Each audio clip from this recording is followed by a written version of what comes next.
Churuli cinema വിവാദത്തിൽ Joju ജോർജിനെതിരായ Facebook post പിൻവലിച്ച സംവിധായകൻ ലിജോ ജോസ് പെല്ലിശ്ശേരി സിനിമയ്ക്ക് നൽകിയ പ്രതിഫലത്തിന്റെ രസീതടക്കം പങ്കുവച്ച പോസ്റ്റാണ് പിൻവലിച്ചത്.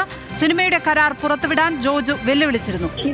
ഈ ജോജു ജോർജ് ഒരു അഭിമുഖത്തിൽ ഈ സിനിമയ്ക്ക് ചുരുളി സിനിമയ്ക്ക് പ്രതിഫലം ലഭിച്ചില്ല എന്നും ചുരുളി സിനിമയുടെ തെറിയില്ലാത്ത ഭാഗം ഉണ്ടായിരുന്നു എന്നും എല്ലാം തന്നെ അഭിമുഖത്തിൽ പറഞ്ഞു. ഈ അഭിമുഖത്തിന് പിന്നാലെയാണ് ലിജോ ജോസ് പെല്ലിശ്ശേരി ജോജു ജോർജിനെതിരെ ഒരു ഫേസ്ബുക്ക് പോസ്റ്റ് ഇട്ടത്. ഈ പോസ്റ്റിൽ കൃത്യമായി ജോജു ജോർജിന് ഈ കഥാപാത്രത്തെ പറ്റി കൃത്യമായ അറിവുണ്ടായിരുന്നുവെന്നും ആരും തെറ്റിൽ വെച്ച് ജോജുവിനെ തെറ്റിദ്ധരിപ്പിച്ചിട്ടില്ല എന്നും ഒക്കെ പറഞ്ഞുകൊണ്ടുള്ള ലിജോ ജോസ് പെല്ലിശ്ശേരിയുടെ ഒരു ഫേസ്ബുക്ക് പോസ്റ്റാണ് പുറത്തു വന്നത്.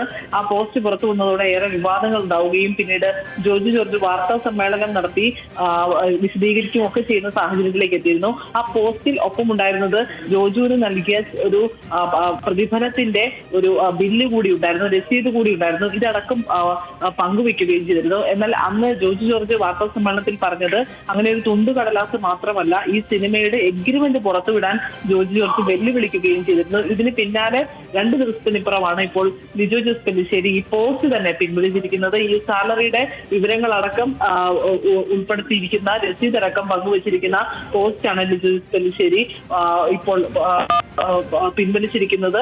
എഗ്രിമെന്റ് പുറത്തുവിടാൻ ജോജു ജോർജ് വെല്ലുവിളിച്ചതിന് പിന്നാലെയാണ് ഇപ്പോൾ പോസ്റ്റ് അടക്കം മുക്കിക്കൊണ്ട് സംവിധായകൻ ലിജോ പെല്ലിശ്ശേരി വിവാദങ്ങളെ അവസാനിപ്പിച്ചിരിക്കുന്നത്. എന്തായാലും ഇതിൽ ജോജു ജോർജ് കൂടുതൽ വിവാദങ്ങൾക്കില്ല എന്ന് പറയുമ്പോഴും ഇനി ഇക്കാര്യത്തിൽ ജോജുവിന് എന്താണ് പറയാനുള്ളതെന്ന് കാത്തിരുന്ന് കാണേണ്ടി വരും.